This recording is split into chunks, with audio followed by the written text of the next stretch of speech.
Samajwadi party, Congress, इन सब के लोगों ने राज्यसभा में उनके खिलाफ एक महाअभियोग की नोटिस दे करके आप सच को मुंह जबरदस्ती बंद करना चाहते हैं।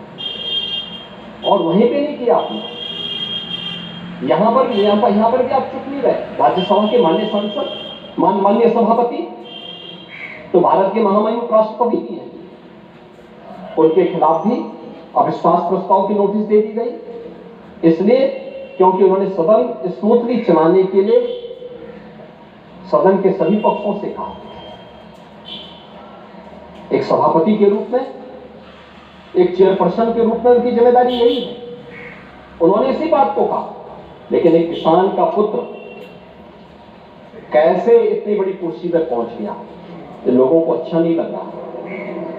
ये अच्छा नहीं लग रहा, इसलिए अविश्वास प्रस्ताव को नोटिस। चुनाव के दौरान चुनाव आयोग को कटघरे में खड़ा किया गया। चुनाव आयोग को कटघरे में खड़ा करने का प्रयास, यानी जबरदस्ती आप गन पॉइंट पर अपनी बातों को मनवाना चाहते हैं संवैधानिक संस्थाओं से। मुझे लगता है ये चरित्र अच्छा नहीं है, ये स्वस्थ लोकतंत्र के लिए अच्छी परंपरा नहीं है। हमें संवैधानिक संस्थाओं का सम्मान करना सीखना होगा। हमें संवैधानिक संस्थाओं को हर प्रकार से मजबूत बनाना होगा और शासन प्रशासन की कार्रवाई को जो न्याय हित में हो, समाज हित में हो, राष्ट्र हित में हो और आने वाले भविष्य के हित में हो, उसका भी समर्थन करना चाहिए।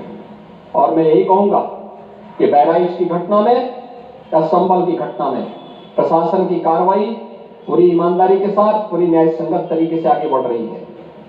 हम लोगों ने संभल की घटना को लेकर के एक जुडिशियल कमीशन गठित किया है। जुडिशियल कमीशन वहां विजिट कर रहा है, लगातार लोगों के बयान भी लेंगे, सभी पक्षों की बात को भी सुनेगा, सच को सामने लेके आएगा। लेकिन आपके अनावश्यक पत्थरबाजी से या फायर करने से, इल्लीगल आर्म से फायर करने से वहां पर शांति बहाल नहीं होने वाली है। और आप सौहार्द की बात कर रहे हैं, आप बोल रहे हैं पुलिस छावनी में बदल दिया। अब देखो ना, धार्मिक स्थल से बिजली चोरी, यानी बिजली के मिनी स्टेशन संचालित हो रहे हैं। हम तो ये सोच रहे थे कि मिनी स्टेशन पावर कारपोरेशन ही चला रहा है। अब वहां पर कई मस्जिदें ऐसी पाई गई जिन मस्जिदों के ऊपर एक इल्लीगल सब स्टेशन बना करके वहां से कनेक्शन बांटे गए थे लोगों को फ्री में। लाइन लॉस प्रदेश के अंदर, उत्तर प्रदेश के अंदर लाइन लॉस पावर कारपोरेशन का ये 30 से कम है। और संभल कस्बे में वहां पर 2 मोहल्ले हैं, एक दीपा सराय और एक मियां सराय है ना। इन दोनों में लाइन लॉस 78% और 82% है।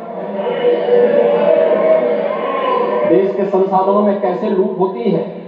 और अगर प्रशासन अपने कर्तव्यों का निर्वहन कर रहा है, वैसे तो कहेंगे प्रशासन को कटघरे में खड़ा है कि प्रशासन चोर है, चोर है, चोर है, और प्रशासन उसी चोरी को पकड़ने के लिए चला जाए तो अत्याचार है, अत्याचार है, अत्याचार है। कहां से अत्याचार हो गया? अरे यही सच्चाई है, उस सच्चाई को उजागर किया जा रहा है। और याद रखना, सच्चाई जब सबके सामने आती है लोगों को बुरा लगता है, क्योंकि जो सच्चाई स्वीकार नहीं कर सकते, जो बराबरी नहीं कर सकते, वे बुराई करते हैं। और यही बुराई आप कर रहे हैं। आपकी बुराई में न्याय नहीं झलकता, सत्य नहीं झलकता, ये पक्षपातपूर्ण है। और मुझे लगता है इससे लोकतंत्र की व्यवस्था मजबूत नहीं होती, कमजोर होती है। और इसलिए मैं माननीय अध्यक्ष जी, पूरे प्रदेश को इस बारे में आश्वस्त करना चाहूंगा।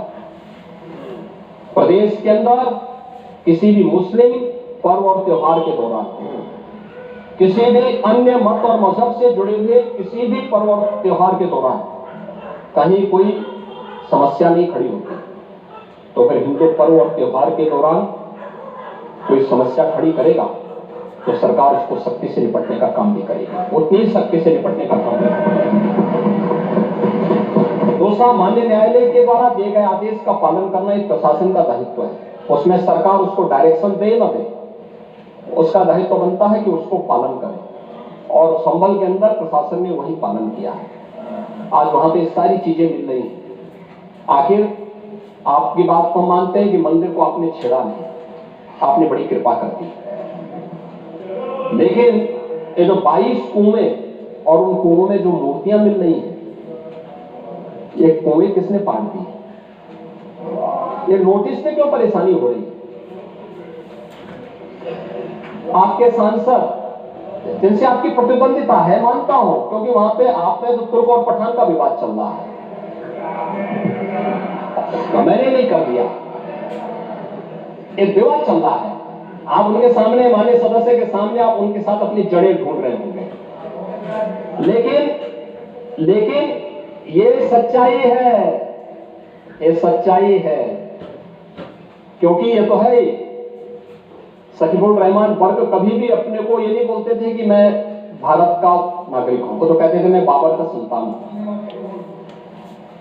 वो बोलते थे। आप भी मानते हो किस बात को? अब आपको तय करना है कि आक्रांताओं को अपना आदर्श मानते हैं या रामकृष्ण और बुद्ध की परंपरा को अपना आदर्श मानते हैं। भारत के अंदर रामकृष्ण और बुद्ध की ही परंपरा रहेगी, बाबर और औरंगजेब की परंपरा नहीं रहेगी।